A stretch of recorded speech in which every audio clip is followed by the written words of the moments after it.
New Zealand के एगमॉन्ट national park के बीच मौजूद स्नो कैप्ड शेप का माउंट टैरानेकी एक घने गहरे रंग के जंगल से घिरा हुआ है।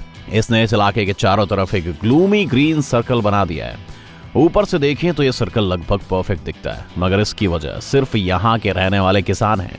वे जितनी भी उपजाऊ मिट्टी का इस्तेमाल मुमकिन हो सकता है उतना कर लेते हैं, और इसी का नतीजा है एक कंट्रास्टिंग कलर स्कीम। एक नियर परफेक्ट कोन वोल्केनो जो कि एक रेयर जियोलॉजिकल फिनोमिनन है। ये 1 लाख साल से भी ज्यादा कभी कभी फूटता आ रहा है। हर विस्फोट के बाद इसकी ऊंचाई और साइज बढ़ता गया। यह भविष्यवाणी की गई है कि करीब 50 सालों में यह ज्वालामुखी इस क्षेत्र को एक और पोम्पेई में बदल सकता है। इटली में एक अनोखी जगह है जिसे जायंट पिंक बनी के नाम से जाना जाता है। आप इस विशाल आर्ट प्रोजेक्ट को नॉर्थ इटली के कोलेटो फावा माउंटेन की ग्रीन फील्ड्स पर देख सकते हैं। ये 200 फीट लंबा और 20 फीट ऊंचा बनी सबसे पहले सन 2005 में दिखा था। इसे वियना के आर्ट ग्रुप जेलेटिन ने बनाया था। इसका डिजाइन सिर्फ अजीब और अनोखा ही नहीं है बल्कि निटेड भी है। टीम को ये डेलिकेट स्ट्रक्चर बनाने में पूरे 5 साल लगे थे। ये किसी आम स्टफ टॉय जैसा ही हुआ करता था। विजिटर्स अपने आसपास का नजारा लेने के लिए इस पर चढ़ सकते थे, मगर क्योंकि इसे पहाड़ी पर रखा गया था ये आर्ट पीस खराब होने लगा था। असल में इसे बस 20 साल तक ही कायम रहने के हिसाब से बनाया गया था। ये ब्राइट पिंक बनी ग्रे कलर का होकर करीब करीब गायब सा हो गया था। अगर आप गूगल मैप्स की सैटेलाइट इमेजेस पर देखें तो आपको बस इसकी आउटलाइन ही दिखाई देगी।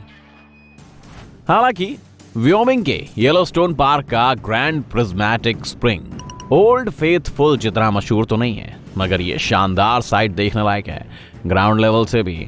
मगर ऊपर से देखने पर यही ऑरेंज, येलो और ग्रीन रंग अपनी असली ब्यूटी दिखाने लगते हैं। ये दुनिया के सबसे बड़े स्प्रिंग्स में से एक है। एक फुटबॉल फील्ड से भी ज्यादा बड़ा है, यानी कि 370 फीट में फैला हुआ है। इसके अंदर का हॉट वाटर सरफेस पर 121 फीट तक ट्रैवल करता है। ये स्प्रिंग हीट लविंग बैक्टीरिया का फीडिंग ग्राउंड है जो ठंडे पानी में अपना रंग बदल लेते हैं।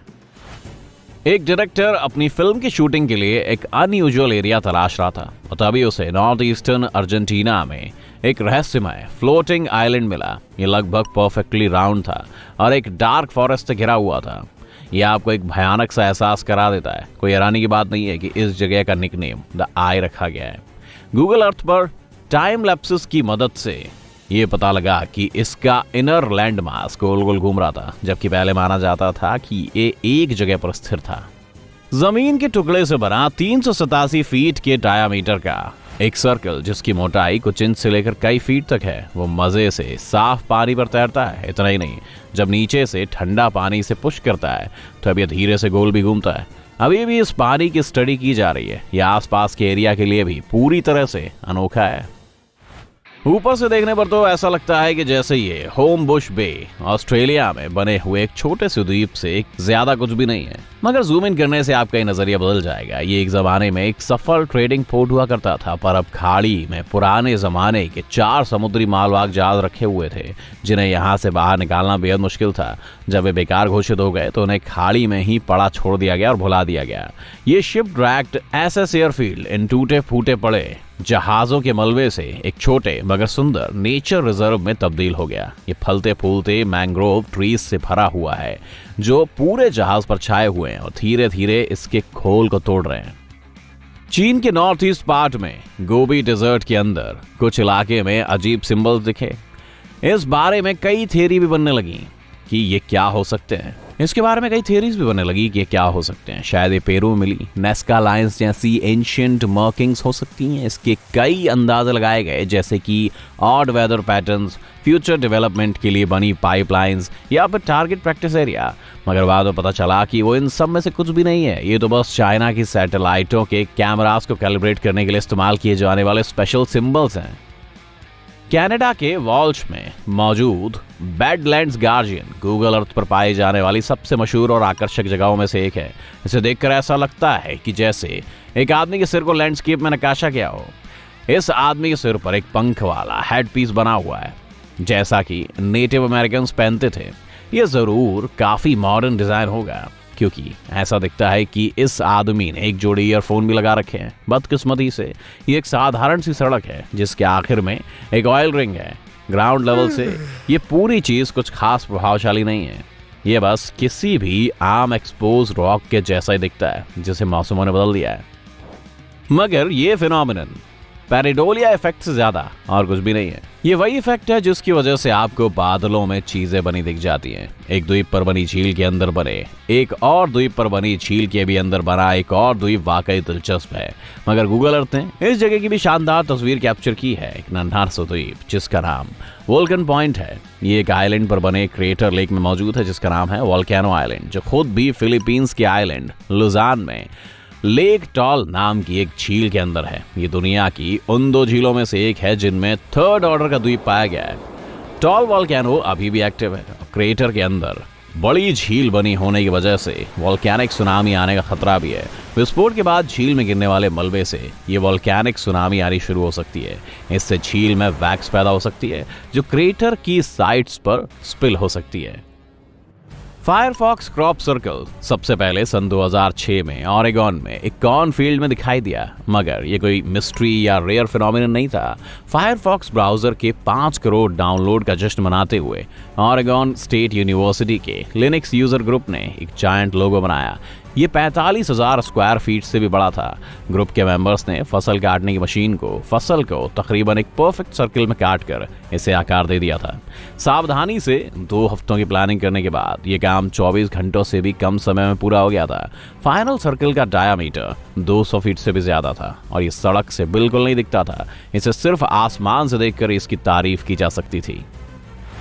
यूटा में मोएब के नजदीक इंट्रेपिड पोटाश माइन पर सबसे खूबसूरत ब्राइट ब्लू पॉन्ड्स पाए गए हैं। ज्यादातर पोटाश डिजर्ट रीजन्स में तब बनती हैं जब इनलैंड समुद्र या झीलें सूख जाती हैं। जैसे ही पानी भाप बनकर एवेपोरेट हो जाता है, वो पोटेशियम सॉल्ट के डिपॉजिट्स पीछे छोड़ जाता है। ज्यादातर एवेपोरेशन पॉन्ड्स का रंग ज्यादा लाल होता है, मगर इन पॉन्ड्स में कोई डाई मिलाई गई थी।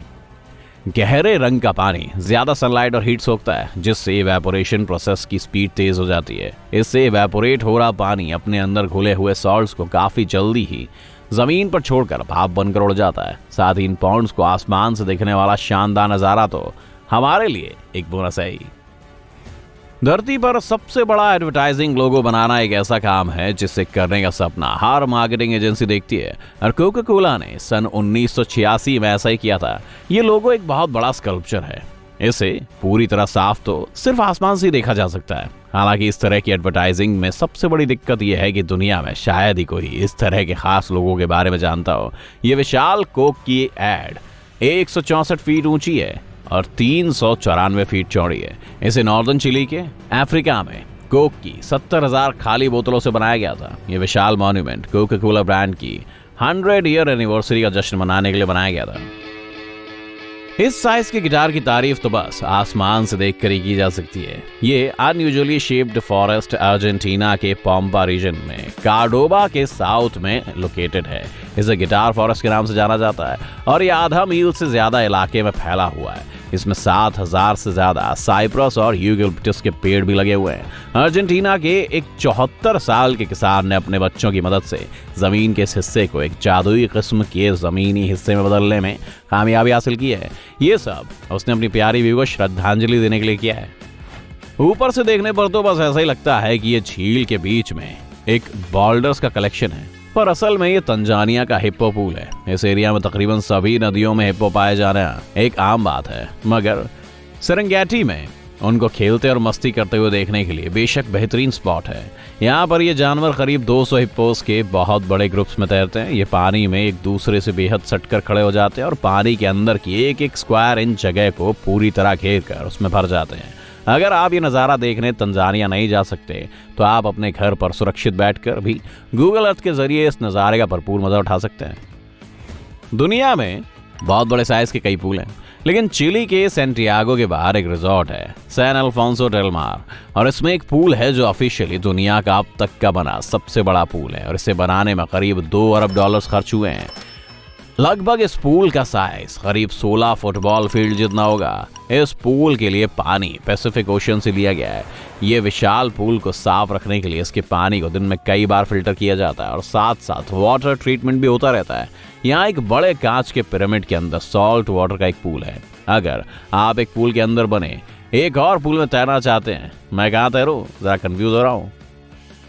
इजिप्ट में सन 1997 में एक स्ट्रेंज और मिस्टीरियस स्वर्लिंग पैटर्न दिखाई दिया था। जब इस डिजाइन को पहली बार गूगल अर्थ पर खोजा गया तो इसने काफी हलचल मचा दी कि ये ना जाने क्या हो सकता है, मगर सिर्फ तब तक जब तक ये पता नहीं चल गया कि ये और कुछ नहीं बल्कि एक विशाल आर्ट इंस्टॉलेशन है जिसका नाम है डेजर्ट ब्रेथ। यहाँ दो कंप्लीट ऑपोजिट इंटरट्वाइनिंग स्पाइरल्स मौजूद है। एक स्पाइरल तो कोन शेप की सैंड पाइप्स का बना है और दूसरा मिनी क्रेटर्स का बना हुआ है। जब ये इंस्टॉलेशन कंप्लीट हुआ था तब ये स्पाइरल पानी के एक सर्कुलर पूल के बीच तक पहुंचा देते थे, मगर अब यहाँ का सारा पानी सूख चुका है।